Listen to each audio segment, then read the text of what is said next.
بسم الله، اللهم صل وسلم وبارك على سيدنا ونبينا محمد. مفاجأة دي يا جماعة، مفاجأة ان واحد جاي يعمل صيانة ويلاقي عنده الترومبة بالوضع ده زي ما انتم شايفين. عشان بقول لكم فوائد الصيانة الشاملة بفضل الله والله جميلة جدا جدا جدا. سير زي ده لما يتقطع وانت ماشي يعني لا قدر الله ما هتعمل ايه ساعتها؟ وغير بقى الاهم من السير واهم من كل ده موضوع ترمبة المية هجيبها لكم في نص الفيديو كده. يعني دي كانت ممكن تودي العربية لحاجات تانية خالص. والله صاحبها يعني بص بيبوس ايده ووشه وضهره زي ما انتم شايفين. طنابير ورا خلاص، والتيل البرشام هو اللي بياكل في الطنابير. بلي الاكس مبوش.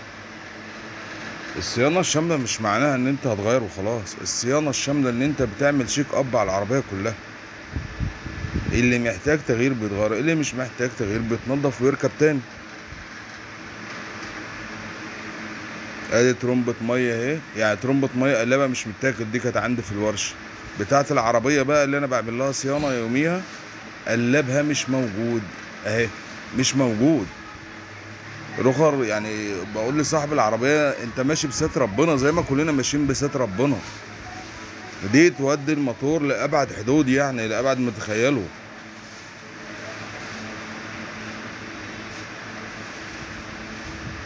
ترمبة مية مش موجودة، يعتبر مش موجودة في الموتور. كاوتش الشداد معجن في بعضه.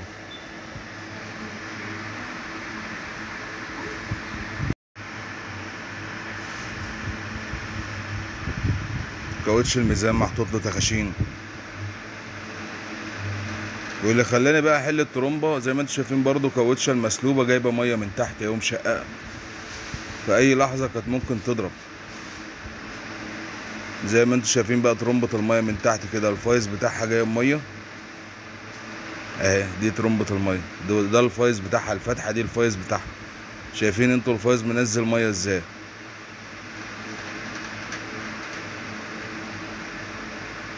ده اللي خلاني اغيرها. بس والله انا اتفاجئت لما لقيت قلبها متاكل.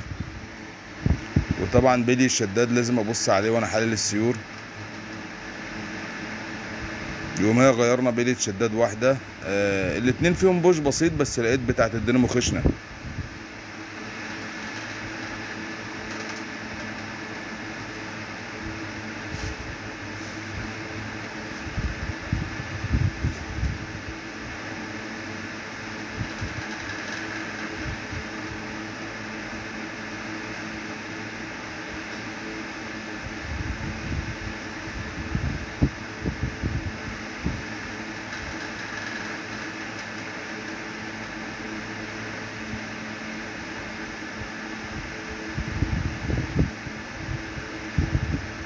اللي فوق دي اللي لقيتها خشنة بقى.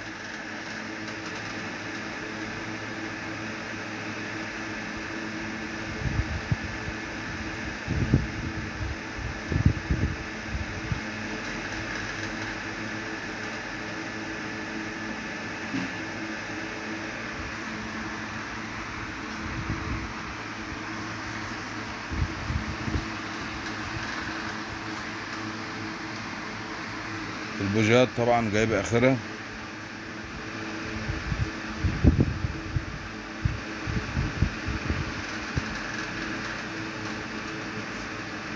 هنا عندك طبعا لقينا البلية دي كانت خشنة جدا، واكلة الديسك، واكلة الديسك بتاع الدبرياج فعلا.